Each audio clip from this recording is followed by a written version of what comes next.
como la reforma laboral de 2012, se centraba en dos normativas, que es el Real Decreto Ley 3/2012 y la Ley 3/2012 de reformas de medidas urgentes para la reforma del mercado laboral. Bien, como se ha adelantado, en 2011, y ahora se verá así también actualmente, existían unos problemas muy identificados en el mercado laboral. Entonces, la reforma laboral, en la exposición de motivos de la Ley 3/2012, se identifican esos problemas y se intentará darles una solución. Entre ellos encontramos frenar a corto plazo la destrucción de empleo, como hemos visto en las gráficas anteriores. La tasa de desempleo se situaba en torno al 21%, eso es a finales de 2011, luego a la medida que avanzaba el 2012 fue incluso peor. Establecer las bases para la creación de un empleo estable, poner en marcha mecanismos de flexibilidad interna, que es de lo que se hablaba antes. No se tenía en cuenta otras medidas como la modificación sustancial de condiciones, las movilidades. Eso no estaba tan en boga, sino que se procedía al despido porque era más barato, y bueno, no más barato, de hecho era caro, pero era más fácil y te evitabas los problemas que podrían derivar de otras medidas de flexibilidad interna. Modernizar la negociación colectiva para acercarla a las necesidades especiales de las empresas y los trabajadores, que es de nuevo el ejemplo que se ha puesto tan gráfico del convenio de la industria química. Hacer una forma de negociación que acercara más tanto empleados como empresarios. Elevar las oportunidades de las personas desempleadas. Como veremos, se establecen distintos modelos de contratación que luego han sido muy polémicos para intentar ayudar a las personas desempleadas, en concreto a los jóvenes y a los parados de larga duración.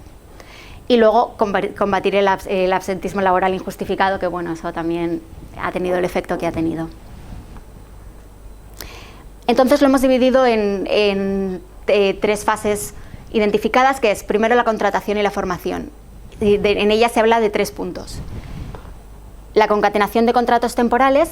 El artículo 15.5 del Estatuto de los Trabajadores dice que los trabajadores que en un periodo de 30 meses hubieran estado por lo menos 24 con o sin solución de continuidad para la misma empresa o para otra del grupo, para el mismo puesto o para otro, trabajando en diferentes modalidades contractuales, adquirirían la condición de trabajadores fijos. Con esto lo que se intentaba era evitar que una empresa se dedicara a contratar al mismo trabajador con un contrato de formación, luego uno de temporal por obra, con el objetivo de no hacerle fijo. Entonces se estableció esta normativa, que lo que entendía es eso: si tú estabas 24 meses en un periodo de 30, aunque no fuera continuado, se consideraba que eras trabajador fijo. El Real Decreto Ley de 2011 suspendió la aplicación de esta normativa hasta agosto de 2013. Lo que hizo el Real Decreto Ley de 2012 es decir, no hasta agosto de 2013, sino que lo fijamos a 31 de diciembre de 2012, con lo cual desde esa fecha ya estaría en vigor este tema de la concatenación de contratos. También se estableció una modificación del contrato de formación y aprendizaje, como veníamos adelantando. El tema era mejorar la flexibilidad y la negociación con los y mejorar a las personas que estuvieran paradas y a los jóvenes, que la tasa de empleo joven se situó en torno al 50%. Entonces, con este tipo de contratos, mejorando las condiciones, se pretendía que las empresas se sintieran más llamadas a contratar a estos jóvenes. Entonces, si antes la edad máxima para el contrato de formación y aprendizaje era de 25 años, se subió hasta 30, siempre que la tasa de paro estuviera por debajo del 15%. Luego lo veremos, pero actualmente no estamos todavía, 4 años después de la reforma, por debajo del 15%. La duración se pasó de 6 meses, mínimo de 6 meses, a 1 año, y de 2 años más año de prórroga más a 3 años. O sea, al final, lo que se intentaba con esto es dar una salida a los jóvenes para que pudieran formarse, porque si no se encontraban ante una situación de 30 años y no habían tenido ningún trabajo, y entonces no te contratan porque no has tenido ningún trabajo ni ninguna experiencia y ya eres mayor para el mercado laboral, con lo cual se intentó establecer este contrato de formación y aprendizaje, ampliarlo a fin de que estos jóvenes tuvieran una primera entrada al mercado laboral. La jornada antes era con jornada no me refiero a la jornada entera del 75%, sino que el 75% era trabajo y el 25% formación. Y esto se subió de tal forma que el 75% trabajo y 25% formación era el primer año, pero luego podía subir durante el segundo y el tercero a un 85% de jornada laboral versus un 15% de trabajo. Con eso lo que se pretendía era, lo que veníamos diciendo, introducir a estos jóvenes en el mercado laboral de tal forma que adquirieran experiencia que luego les sirviera para otro tipo de contrato como un indefinido. Antes la formación se daba en un centro externo, tú estabas 4 meses exclusivamente formándote en un centro y luego comenzabas el trabajo de formación y aprendizaje, y ahora esta formación, después de la reforma, se realiza en la empresa y no se fija un inicio de primero todo el rato formándote y luego empiezas a trabajar, sino que se hace simultáneamente. Entonces, asimismo, este mismo contrato se flexibiliza porque antes solo podías estar el plazo máximo, que son 3 años, 2 años más año de prórroga, y ahora tú puedes hacer un contrato de formación y aprendizaje para distintos puestos de trabajo. Mientras la persona sea inferior a 30 años y la tasa de paro esté por debajo del 15%, hay un poco de libertad en el tema de los contratos de formación. Entonces, ¿por qué era interesante este contrato de formación? ¿Cómo lo hacían interesante a las empresas? Estableciendo una bonificación de la cuota empresarial. Y entonces, como hemos dicho, se intentaba favorecer a los desempleados y a los jóvenes. Si tú suscribes un contrato de formación y aprendizaje con desempleados, tienes, si eres una empresa de menos de 250 trabajadores, un 100% de la bonificación de la cuota empresarial, y en el otro caso un 75%. Y si luego conviertes este contrato de formación y aprendizaje en indefinido, tienes durante 3 años una bonificación de 1.500 euros por trabajador y de 1.800 euros por trabajadora. De nuevo aquí se intenta también, bueno, eso lo veremos a lo largo de la exposición, favorecer el tema de la inserción laboral de las mujeres. Bueno, también se crea el que luego ha sido muy polémico ante los tribunales, como explicará posteriormente Eduardo, el contrato indefinido de apoyo a los emprendedores. Bueno, este contrato, que tiene un nombre de lo más polémico, se pueden concentrar en empresas de menos de 50 trabajadores. Bueno, considerando que las empresas de menos de 50 trabajadores, que son el tejido empresarial de España, son emprendedores, podrán celebrar contratos siempre que no hayan realizado despidos colectivos en los 6 meses anteriores. Se intenta con ello penalizar o impedir que las empresas se dediquen a despedir y luego a realizar estos contratos que son tan ventajosos. Se puede celebrar a tiempo completo y a tiempo parcial e incluye un periodo de prueba de 1 año. Este periodo de prueba de 1 año, como luego veremos, no ha quedado así. Era un periodo de prueba muy amplio. Y la empresa debe mantener al trabajador durante un mínimo de 3 años. Entonces, ¿qué incentivos consigue? Si el trabajador es menor de 30 años, tiene un incentivo fiscal de 3.000 euros. Si encima es desempleado perceptor de prestación contributiva, tiene el 50% de la prestación pendiente. Luego, ya vamos por los colectivos especiales que se intentaban proteger. Jóvenes entre 16 y 30 años. Una bonificación de la cuota empresarial a la Seguridad Social de 1.000 euros el primer año, de 1.100 el segundo y de 1.200 el tercero. De nuevo, intentando favorecer a la mujer, se le añaden 100 euros al año si encima el trabajador que contratas es mujer.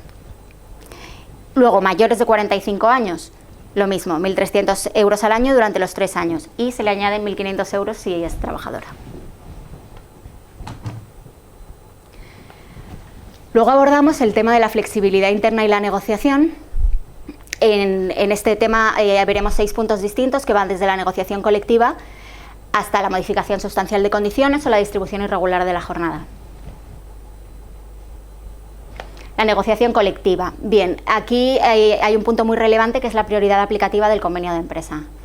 Lo que se intenta con ello es flexibilizar las relaciones entre trabajadores y empresarios de forma que el convenio que ellos pacten a un nivel de empresa, es decir, al nivel más cercano en el que se puede haber entre empresarios y sus trabajadores, tengan prioridad aplicativa al convenio del sector. Por ejemplo, como hemos puesto anteriormente, el convenio de químicas. Pues la empresa de la pintura, si hiciera un convenio propio, tendría prioridad aplicativa antes que el convenio de químicas en estos 9 puntos. Cuantías salariales, horas extra, horario y distribución del tiempo de trabajo, régimen de trabajo a turnos, planificación de vacaciones, bueno, etc. Este tema de la prioridad aplicativa del convenio de empresa es realmente una de las medidas estrella que se intentó aplicar con la reforma laboral de 2012. Luego veremos si realmente esto ha tenido el efecto que se buscaba.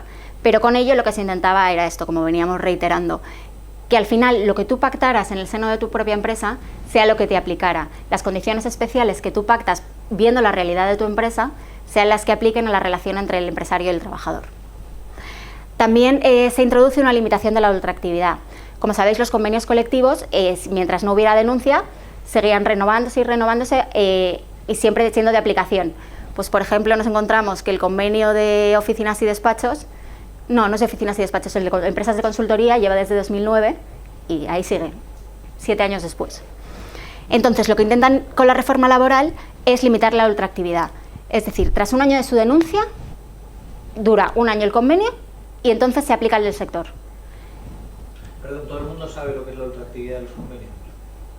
No. O sea, la ultraactividad de los convenios, la normativa laboral tradicional desde el Estatuto del 80 establecía un parámetro que era, diferenciaba dos grandes tipos de convenios, lo que llamaban convenios estatutarios y convenios extraestatutarios. Es decir, los convenios, por decirlo de alguna forma, fuertes, con rango de ley, que son los estatutarios, que tienen que regirse por unos parámetros y la normativa que marca el propio estatuto en cuanto a su forma, a los contenidos que tienen que tener, y que además tiene que estar publicado y por lo tanto tiene lo que se llama una eficacia erga omnes, es decir, frente a todos aquellos colectivos que resultan afectados por el convenio. Y luego lo que se llamaban convenios extraestatutarios, es decir, aquellos acuerdos de empresa o sectoriales que no cumplían con esos requisitos de tener todo ese contenido, etcétera, etcétera, pero que eran válidos y que se acordaban a nivel de empresa. La norma establecía que los primeros, es decir, los estatutarios, cuando finalizaban su vigencia, prolongaban su aplicación, decía, en el contenido normativo. Los convenios diferencian entre dos tipos de contenido, normativo y obligacional. Normativo, que para no resumirlo mucho es todo, y obligacional, que es básicamente aquellas cuestiones que obligan únicamente a las partes de cara a la negociación. Por ejemplo, el deber de paz social, ¿vale? Bueno, pues ese no se extiende, porque es obvio que no puede haber paz social mientras está negociando el convenio colectivo y que por lo tanto no se le puede limitar esa obligación que tienen los trabajadores en el convenio. Pero todo lo que es el contenido normativo, es decir, el contenido de las condiciones laborales, se prolongaba tanto tiempo como fuese necesario, por los siglos de los siglos, hasta que hubiera un nuevo convenio. Eso llevaba a una realidad que es, bueno, pues digamos, la contraparte en la negociación de la empresa, que son los sindicatos o los representantes de los trabajadores, bueno, realmente prisa o necesidad en firmar un convenio, pues no tenían. Y además, en ningún caso, nadie iba a firmar un convenio en condiciones peores que las que tenía o modificando las que tenía, porque si esas ya las tengo garantizadas y en ningún caso pueden modificarse, pues bueno, pues esa era la realidad de la ultraactividad, que llevaba a lo que Juan Antonio Sagardoy llamaba el síndrome de Santa Rita. Santa Rita, Rita, Rita, lo que se da no se quita. Pues esa era la realidad, ¿no?, que teníamos en el país. Entonces, luego esa normativa fue teniendo diferentes evoluciones a lo largo de la historia.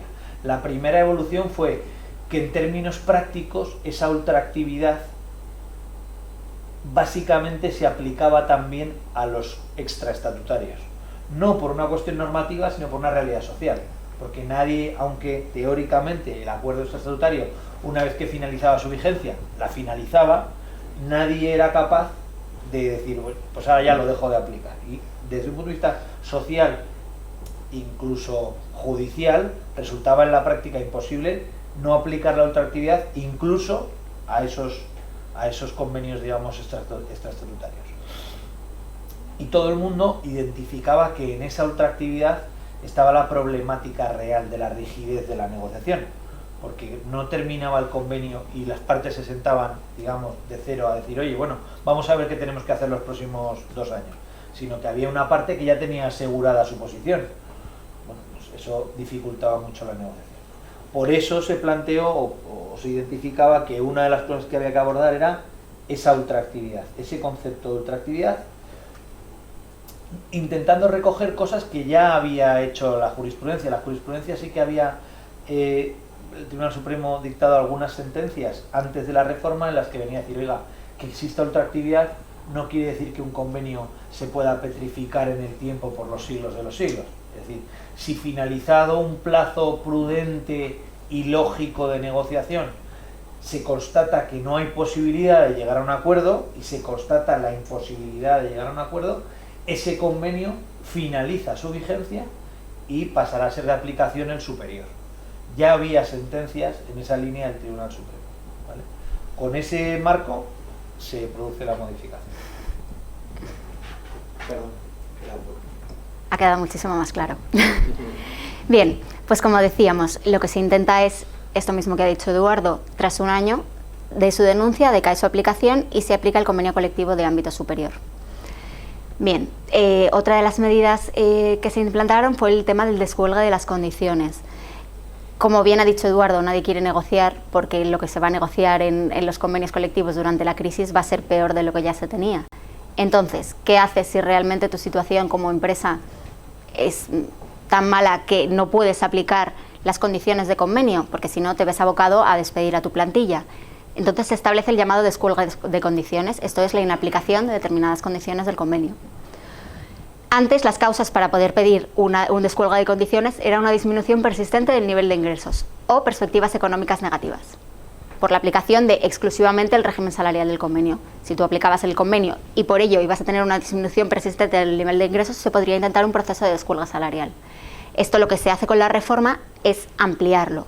Ahora podrás acceder a este descuelgue de condiciones si hay causas económicas, se introduce pérdidas actuales o previstas y disminución de ingresos o ventas entre 2 trimestres consecutivos en relación a los 2 trimestres del año anterior. Esto lo veremos porque es una regulación parecida a la que se hace para el despido colectivo, solo que en vez de 2 trimestres son 3. Bueno, en este caso de descuelgue son 2 trimestres consecutivos en relación con los mismos trimestres del año anterior. El introducir la disminución de ingresos o ventas facilita el hecho de acceder a este descuelgue de condiciones, porque la disminución persistente del nivel de ingresos o pérdidas previstas era más complicado de poderlo demostrar. En cambio, esa disminución de ingresos o ventas en 2 trimestres consecutivos permite mayor accesibilidad a las empresas a este proceso de descuelgue de condiciones. También se incluyen las causas técnicas, organizativas, como el modo de organizar la producción y de producción. Estas son las 4 causas que luego veremos de nuevo en los despidos colectivos. En el caso anterior, para el descuelgue de condiciones, solo se tenía en cuenta la disminución persistente del nivel de ingresos. Y de nuevo, solo se podía aplicar al régimen salarial del convenio colectivo. La duración, antes de la reforma laboral, era hasta el fin de convenio, hasta que se acabara el convenio colectivo, o máximo 3 años. Si el convenio seguía, pero habían pasado 3 años, ya no podías mantener ese descuelgue de condiciones. Con la reforma se hace hasta el final del convenio, un convenio que al final, cuyas condiciones te están haciendo tener una situación de pérdidas o de técnicas organizativas o de producción que justifiquen tu descuelgue, hace que hasta fin de convenio puedas mantener esa situación. Aquí, perdón, el tema crítico con el tema del descuelgue, yo creo que no estaba tanto en estas condiciones pequeñas, que están bien, sino en una realidad que era que la mayoría, desde un punto de vista práctico, la mayoría de los convenios colectivos establecían dentro del propio convenio colectivo el mecanismo de descuelgue. Y era un mecanismo de descuelgue que pasaba por la propia comisión paritaria negociadora del convenio. Y eso limitaba, desde un punto de vista práctico, la realidad de ir a un descuelgue. Porque cuando una empresa que estaba integrada en ese sector, volvemos al sector de la química, resulta que había una empresa que era esa fábrica de pinturas que quería no aplicar la subida salarial del convenio. Pero para no aplicar esa subida salarial tenía que justificar sus causas ante la comisión paritaria negociadora del convenio de la química, que se reunía a los 8 meses de haberlo solicitado, que además no era partidaria, en términos generales, como es paritaria, mitad empresa, mitad sindicatos, raramente, muy raramente, los sindicatos iban a apoyar esa cuestión, con lo cual, no sé, yo diría que en el 99,9% de los casos, aun estando en una situación horrible la empresa y cumpliendo el requisito económico, no se le concedía el descuelgue de convenio. Después de que la comisión paritaria lo hubiese denegado, pues cabía la aplicación y meterse en un procedimiento judicial. En términos reales, nadie conseguía descolgarse un convenio. Una de las cosas relevantes que cambia con la reforma es dar la posibilidad de que el primer descuelgue pueda ser acordado con la representación de los trabajadores de la propia empresa. No sea necesario acudir a esa comisión paritaria del convenio. Ese yo creo que es el punto más más relevante o de más sustancia que tenía la modificación.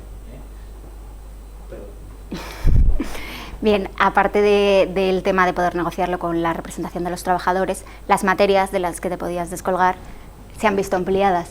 Antes era el régimen salarial, ahora puedes inaplicar jornada, horario de distribución de tiempo de trabajo, el régimen de trabajo a turnos, sistema de trabajo y rendimiento. El sistema de remuneración estaría incluido dentro del régimen salarial, pero se incluye la cuantía salarial. Funciones cuando excedan de los límites de la movilidad geográfica y mejoras voluntarias a la acción protectora de la seguridad social. Estas son todas las materias en las que ahora se pueden negociar con la representación de los trabajadores la inaplicación del convenio, con lo cual da un rango más amplio de negociación, como veníamos diciendo, entre la empresa y sus representantes, más a nivel individual de empresa.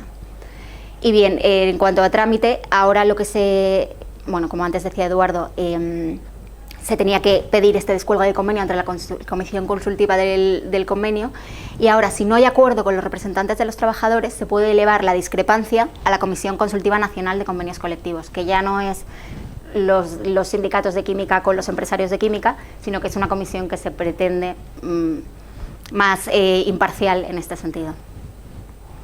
Otra medida que se implantó en cuanto a la movilidad funcional, por mi parte considero muy relevante, es que se cambian las categorías profesionales por grupos profesionales. Estos grupos lo que tienen son mismas aptitudes profesionales y diversas funciones y especialidades, son una polivalencia.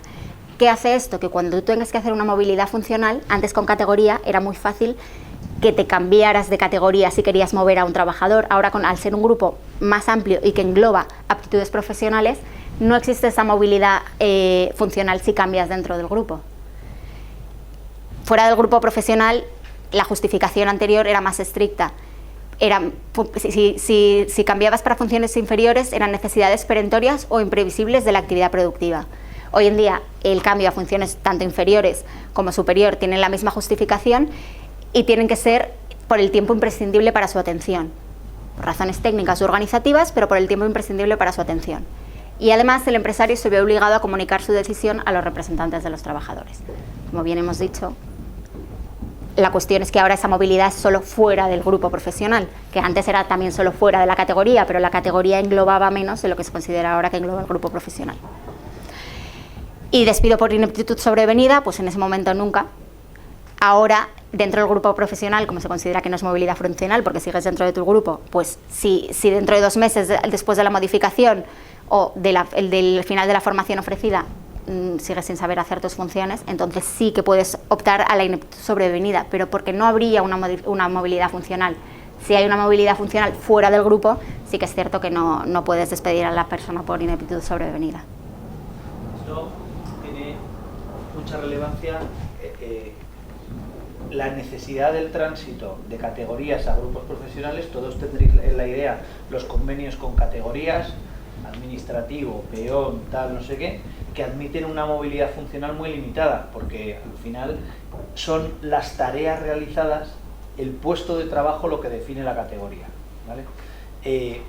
Ha habido una clara intención de promulgar el hecho de que se pasen todos los convenios a grupos profesionales.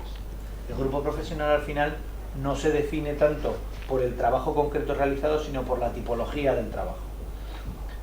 Es decir, un convenio hecho con grupos profesionales, bien hecho con grupos profesionales, admite una movilidad funcional amplísima.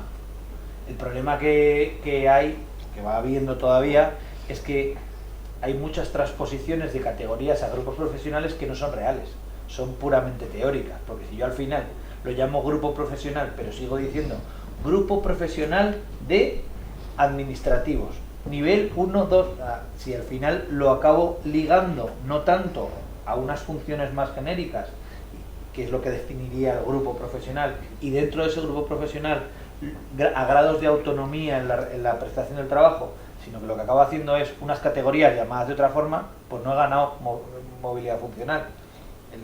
Un convenio de grupos profesionales bien hecho debería de tener 3 grupos profesionales. Cuando voy de repente y me encuentro un convenio colectivo que sigue teniendo 18 grupos profesionales, pues es que han llamado a las categorías, en vez de administrativo, grupo 1, pero es exactamente igual. Entonces, no vamos a conseguir movilidad funcional real si no hacemos grupos profesionales reales en los convenios colectivos, que admitan todo el rango del trabajo que un trabajador con una determinada formación puede hacer, de tal forma que ese movimiento pueda ser mucho más transversal.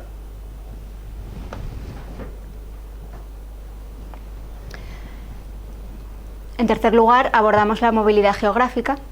Las causas justificativas antes de la reforma tenían que contribuir a mejorar la situación de la empresa y favorecer su posición competitiva en el mercado. Esto es lo que ha desaparecido con la reforma. Ya no hace falta que contribuya a mejorar la situación. Siguen siendo razones económicas, técnicas, organizativas o de la producción que justifiquen esta movilidad geográfica, pero no hace falta que con la movilidad mejores la situación de la empresa. Esto, que parece un detalle, es muy relevante a la hora de poder justificar estas razones económicas que te mueven a la movilidad, porque claro, si tú quieres mover a un trabajador de Madrid a Valencia, justificar que ese simple movimiento del trabajador te va a ayudar a mejorar tu situación en la empresa, en casos puntuales era complicado. Ahora no hace falta que contribuya, simplemente que esas razones existan. Antes, la autoridad laboral en los traslados colectivos tenía la facultad para paralizar la efectividad del traslado durante más de 6 meses, si las consecuencias económicas o sociales lo justificaban. Hoy en día desaparece. La autoridad laboral no tiene ninguna facultad en relación a la movilidad geográfica. Y en cuanto a prioridad de permanencia, bueno, los representantes de los trabajadores, antes y después, siempre los representantes de los trabajadores van a tener prioridad de permanencia, pero se añade otros colectivos por convenio colectivo. Normalmente suelen ser trabajadores o trabajadoras víctimas de violencia de género o personas discapacitadas. Se intenta proteger a esos colectivos, incluyéndolos en la prioridad de permanencia en cuanto a la movilidad geográfica.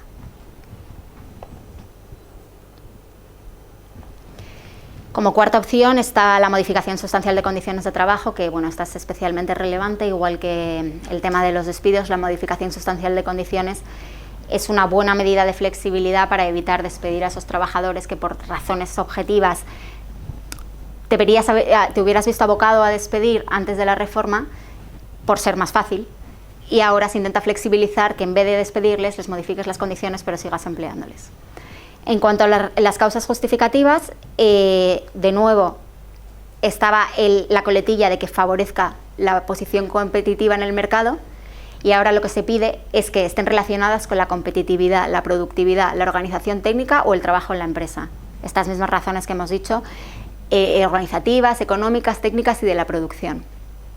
En cuanto a materias, bueno, están estas 6 materias. Lo que se añade es la cuantía salarial. Antes podías cambiar el sistema de remuneración, pero lo que es especialmente relevante para las empresas es poder cambiar la cantidad que reciben estas personas a la hora de realizar una modificación, que entiendo que será por razones económicas, que te planteas o entre despedir a una persona o bajarle el salario.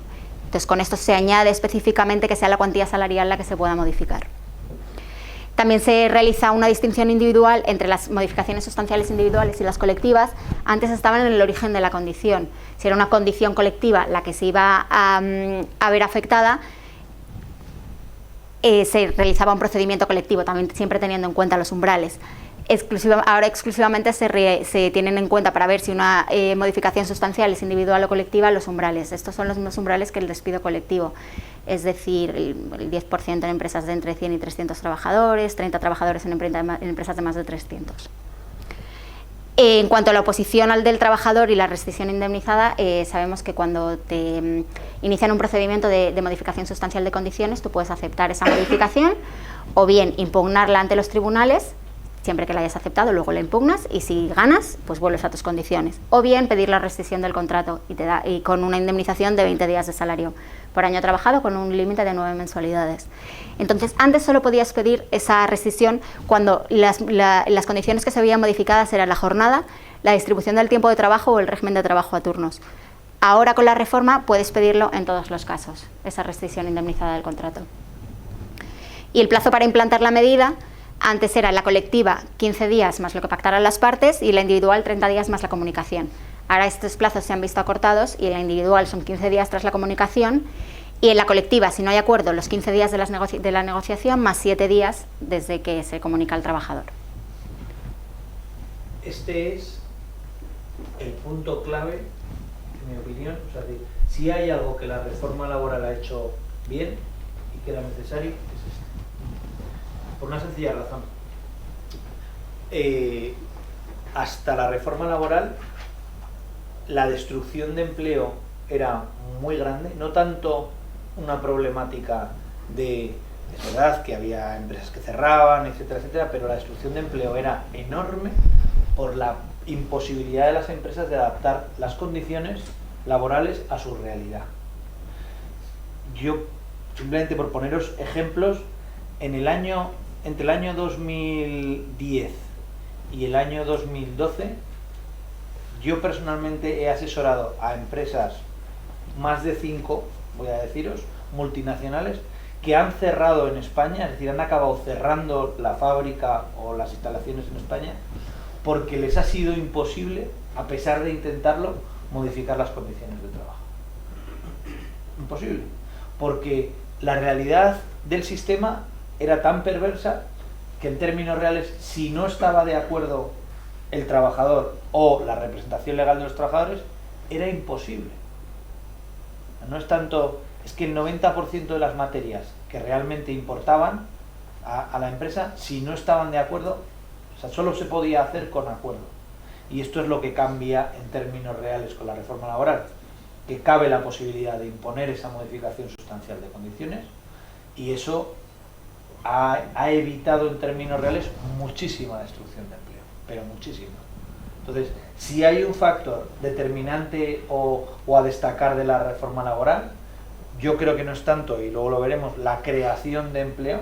Creo que no ha contribuido excesivamente a la creación de empleo, pero sí que es verdad que ha frenado la destrucción de empleo sobre estas bases de facilitar la modificación sustancial de condiciones. Entonces, si hay un punto determinante, si yo tuviese que destacar qué es lo mejor que se ha hecho en la reforma laboral, clarísimamente es eso. No tenía sentido un sistema